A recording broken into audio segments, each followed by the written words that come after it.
What's going on, Mutha Truckers? Welcome to Mutha Trucker News. Please email us at muthatruckernews@gmail.com. Truck drivers have been talking about boycotting California, right? And so, there's boycotts happening everywhere. Now, there's a lot of mixed feelings about the boycott in Florida because it has to do with immigration. But the boycott in California, how do you actually feel about this one? Because this one is about, better freight, just less regulations, and just, trucking is so hard, and they make it even harder in California, especially 2042. They want to abolish all diesel semi-trucks.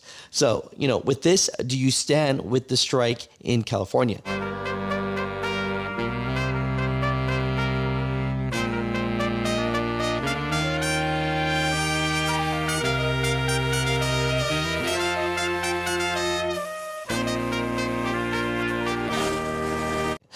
The dates were from the 15th to the 21st. They're convoying out there from the southern side of California all the way down to Sacramento. Now, to give you guys an update, we did have Gardeep Singh on the show. He was hoping for hundreds to be there in Sacramento. I was asking him his projections and what he was hoping.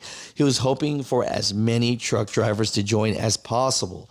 Now, he was hoping that hundreds would join, and there's still time that hundreds can join. So far, there's about 50 truck drivers, about 20, 25 in semi-trucks convoying, and the rest are in cars. So if you'd like to join, definitely I'll put the information down below and just the place and the route that they're going and the scheduled time.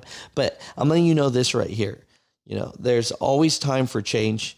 And in California, do you think them boycotting and striking is the right decision? I know this strike is different than the one in Florida, but when it comes to this one, do you approve? Mutha Truckers, comment down below, but just want to give you kind of step by step and let you know the details of what's going on. But yeah, there's still time to make this convoy successful. And hey, to all the truck drivers out there, I wish you guys the best. Mutha Truckers, comment down below.